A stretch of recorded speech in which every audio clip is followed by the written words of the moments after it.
I'm Mike Bowers and I'm photographer at large for The Guardian Australia. I'm talking pictures this morning with political correspondent for the National Radio News and the Community Radio Network, Amanda Copp, and a very warm welcome to a very cold Canberra day. It is very, very cold here. Frost and fog everywhere. The new government might be firing on all cylinders, but everyone else seems to be very low on energy, especially our national energy market. This beautiful David Rowe has channeling Mission Impossible, the spot market suspension starring Daniel Westerman, Chris Bowen and the artist formerly known as Angus Taylor. He's got the little, his sticky hands His sticky just hand don't in the seem to go Jamland away. tin, yeah. Dan, I assume we won't be needing the candles as Chris Bowen's looking through the roof here. He'll sort it out. They're pulling it off. I did love this, Matt Golding. Honey, I found a use for all the Christmas-scented candles, power blackouts as the gas mask with it all on. I love the smell of essential oils in the morning. I know, it's beautiful. Finally a use for all of those useless Christmas candles. Amanda, there's a reason economics is called the dismal science, and our new government certainly has a lot to bear. Boom, boom. He does. We've got Nationals leader David Littleproud here and his cronies Angus Taylor and Peter Dutton. He's no chance. Yeah, and of course the Prime Minister Anthony Albanese is channeling Andrew Redmayne, the goalie for the Socceroos, dancing on the line here as the bear markets is about to take the kick. Political wiggle. Elbow, elbow, elbow. Oi, oi, oi, oi. Did you see that many Australian journalists, particularly in our case, our regular Jack the Insider, was banned by Russia? I know, what was it, 121 journalists who were banned. I was quite offended that I wasn't on the list. No, we need to up our game. Russian censor, go yourself. There's always a bigger bear. I did love this Brett Lethbridge. Look at the world tremble before the might of my Russian bear. It's more of a teddy bear. Yeah, he's looking a little bit battered there. I think we thought that it was just, a bit of a regional conflict, but now we've got it affecting the entire world economy.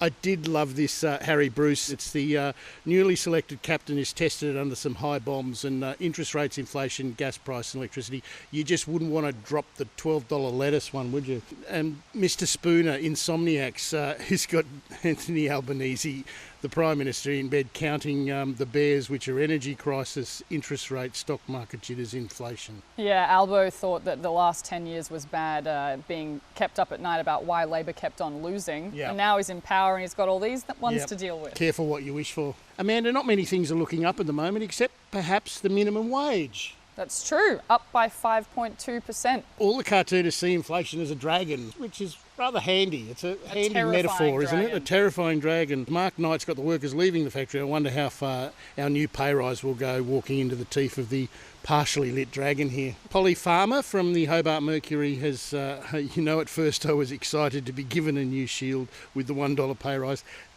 Don't think it's even going to cover him. No, I don't think so. $1 isn't really going to go that far. Yeah. Maybe a chocolate bar at Coles. This is a beautiful David Pope. Wages on ice. As the loose unit here is selling the mould minimum wage rise wine, I think it is. Indeed, and it looks like Albo here is really the only one who's excited. The rest of us are still shivering in the cold, not being able to turn our heaters on. A beautiful Fiona Katauskas from the Echidna. I know we've given up on our dream of ever owning a home, but now we can put a deposit on an iceberg lettuce. The great Australian dream, huh? The great Australian dream. That's what I want when the world is falling apart. Yeah. A crisp iceberg lettuce. Iceberg lettuce. Look, it's been a great pleasure unpicking the events this week, which basically is, as far as I can see, is a question of bears and dragons. Lions, tigers and bears. Oh my. Oh my. I'll let you do the honours. Back to you, Spearsy.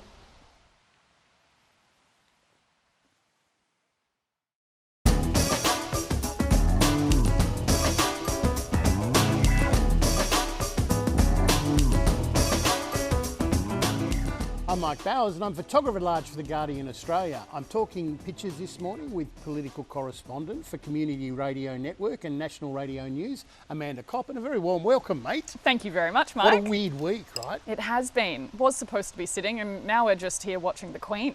Amanda, they say a week is a long time in politics, but with respect to the Queen, 2 weeks is a long time with no politics. Absolutely not, especially for people like us, Mike. John Kudelka, I thought, captured it perfectly. Keep calm and carry on. It's almost keep very calm and only just carry on doing barely little. I feel like this is a bit of a strategy for Mr. Albanese. Keep calm and we'll become a republic eventually. I did love this Brett Lethbridge, Australian royalty. He's got the current Prime Minister, Anthony Albanese, channeling our former Prime Minister, Bob Hawke, with the famous quote from the America's Cup. Any boss who whinges about anyone mourning the Queen is a bum. Yeah, it doesn't quite have the same ring, does it? Not quite. Lovely Shakespeare. Let's honour Her Majesty's tireless work and service with a big fat bludge. Very Australian, isn't it? It is, isn't it? I mean, we had the Queen who was doing her job basically days before she died, meeting Liz Truss 3 days before. Saying goodbye to Boris. I know. And then here we are and we're like, let's just have a public holiday. Yeah. Let's have a holiday. David Rowe, with his brutal takedown of the media's behaviour in covering this, he's got the vultures from the media around a very threadbare, boned, picked dry crown, and the vultures saying... There's got to be another couple of weeks left on that. Kathy Wilcox drew this beautiful portrait of the king of storytelling, Uncle Jack Charles, who passed away this week. Long live the king, which I thought was a lovely point to make. Yeah, it's a beautiful piece. Amanda, this week we saw the release of a report into New South Wales casinos that was very critical of its star performer, and the New South Wales Independent Casino Commission will be wielding its feather on the findings. This big fat feather. Yeah, swish. I know. Is anyone... Cop that. Financial crimes. Yep. Really does pay. I did love Kathy Wilcox. He's got the report being... Our report finds a culture driven by profit with a flagrant disregard for the rules, enabling money laundering, organised crime, fraud and foreign interference. We're a casino, yeah? Yeah. And the Sopranos here, I think, just, what are you going to do about it? These upstanding citizens of the casino community. That's right.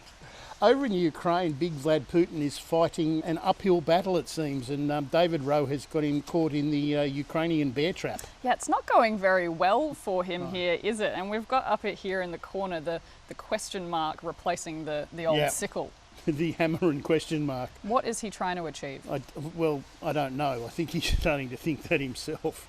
Fiona Katauskas has made a lovely cartoon that sort of states you might have jumped the gun here with victory celebrations. Down your tools, Dmitry. Something tells me this won't be going to Kiev after all. Yeah, I think this is going to have to stay in storage, isn't it? Vlad the Victorious. Not quite. I did love this. The Volgashaw's Deluxe Prepaid Funerals, a lovely Andrew Dyson. And I'd like 10 days of spontaneous public grief. Yeah, or else. Unfortunately, I don't think you get that unless you've been the reigning monarch for 70 years. That's right. On that note, I think we'll let you do the honours.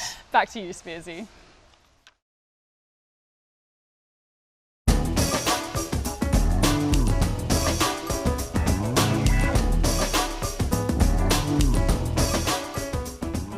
I'm Mike Bowers and I'm photographer at large for The Guardian Australia. I'm talking pictures this morning with Amanda Copp, who's the political correspondent for National Radio News and co-host of the Bubble Pop podcast. What's Bubble Pop?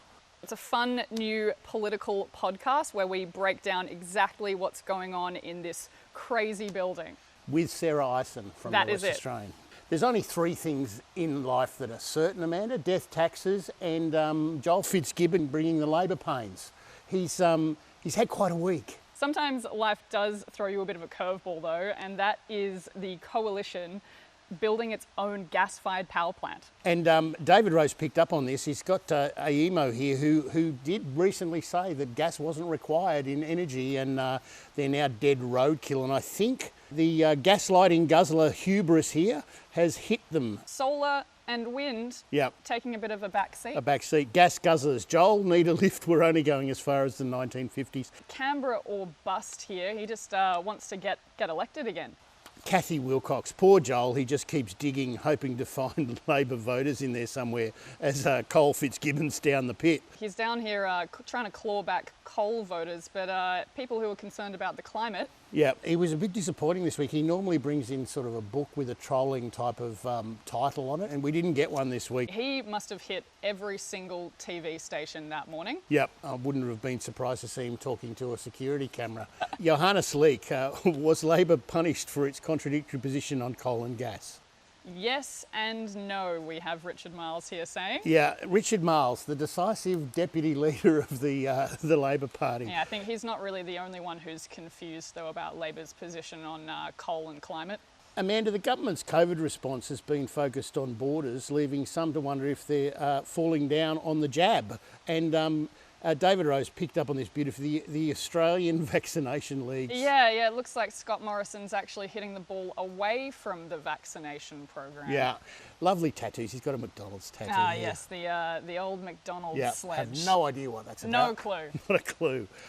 A beautiful Matt Golding who's picked up on the classic Rosie the Riveter. It's Scott the Syringer. We can do it later. Yeah, I don't think that I've ever seen Scott Morrison looking so uncomfortable.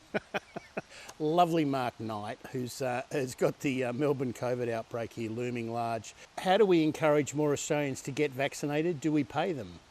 What about a new ad campaign using celebs? And the celeb here is Mr. COVID. Maybe I can be of assistance. Who knew the solution all along would just be more COVID? What's going on with the Speaker, Tony Smith, Amanda? He is a grumpy man this week. He's been 94Aing and threatening to name and chucking out both sides and sitting down the Prime Minister, sitting down the Health Minister. I have it on good authority. This has nothing to do with the fact that Tony couldn't go home to Melbourne for the weekend. Probably, I know he's a big Carlton fan. That might have something to do. Something to do with it. Amanda, thank you very much for unpicking the events of this Estimates Week in Parliament. I'll let you do the honours. Back to you, Spearsy.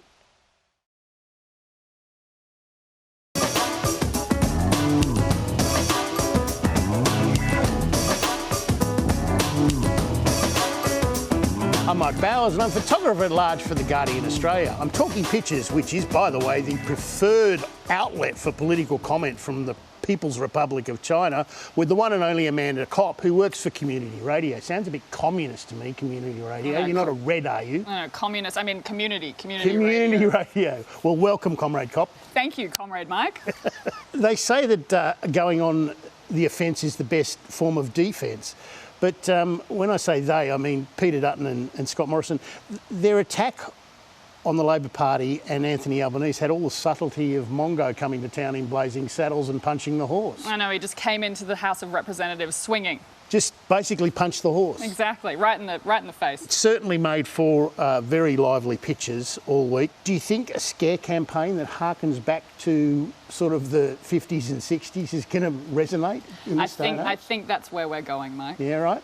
I love this Matt Golding, Amanda. I've heard of laser-guided bombs, I've heard of heat-seeking missiles, but Peter Dutton here seems to be flying a plane armed with elbow-seeking missiles. They're saying that the target is China, but really it's Labor. Yeah.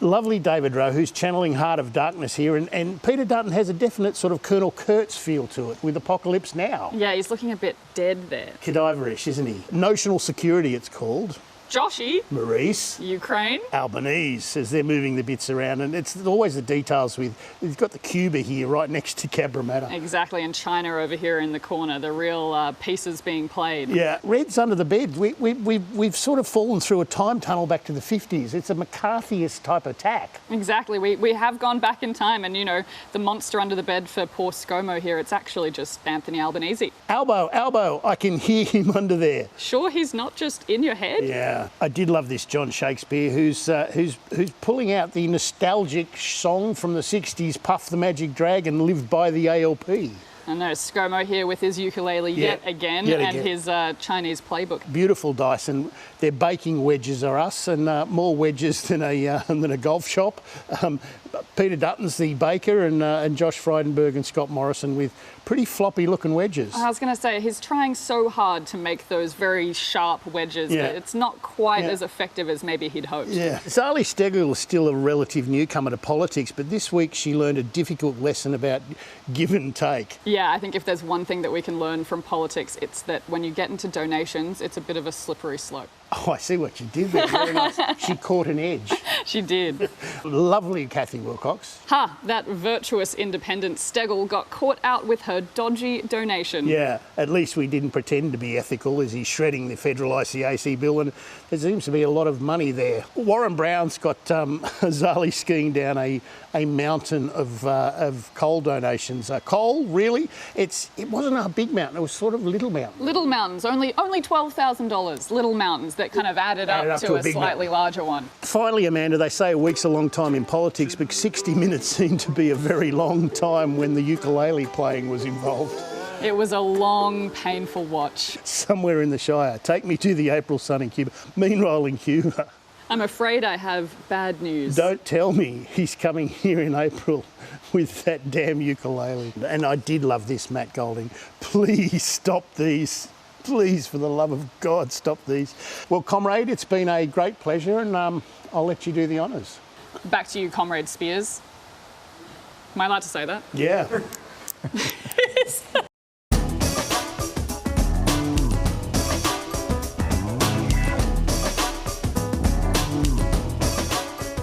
I'm Mike Bowers and I'm photographer at large for The Guardian Australia. I'm talking pictures this morning with our forever friend, that pal from down the corridor. What's your name? I'm Amanda Copp, political reporter with the Community Radio Network and National Radio News, pal. Well, you're a podcasty thingy, right? Is that you? That's right. That's right. I also do a political podcast called Bubble Pop. With the AUKUS submarine announcement this week, Amanda, the Prime Minister's more than happy to talk about underwater matters. For once it seemed, although they call submarines the silent service, there was nothing silent about the government. It was spruiking this deal. Not quite as silent as Joe Biden forgetting our Prime Minister's name, though. Tom Red from Crikey. All you need is subs, pal. AUKUS.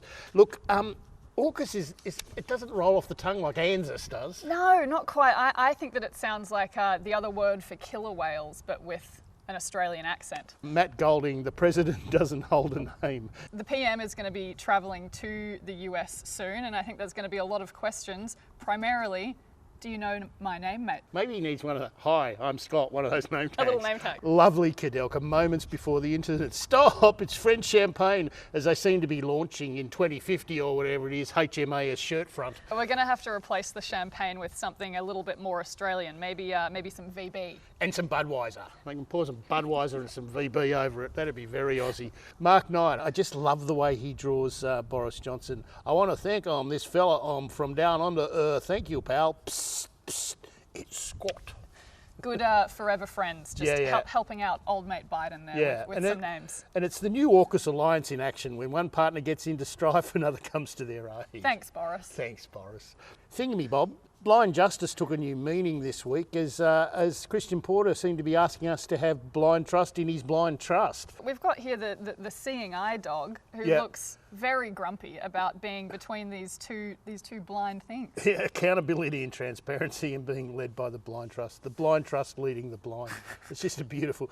Golding, I've got to say, has had the most magnificent year. Lockdown does him good. We'll have to keep Matt Golding locked up all year. I did love this, Alan Moyer, as Christian Porter's driving the cabinet jalopy here on a very windy road as the Prime Minister is just closing his eyes to the whole thing. Yeah, I think that the cabinet car is looking a little bit worse for wear, and we've got the Prime Minister here and in his dunce hat. Yeah. Not just see no evil, but speak no evil, hear no evil as well. Times are changing, what's the name, and so are the Labor candidates for both the seats of Fowler and Hunter. And lovely David Rowe transitioning from Joel.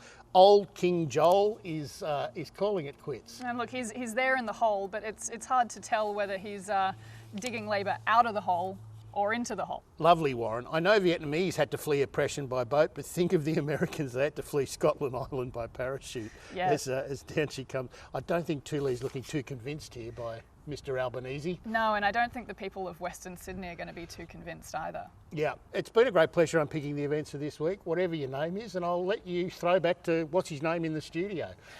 Back to you, what's your face?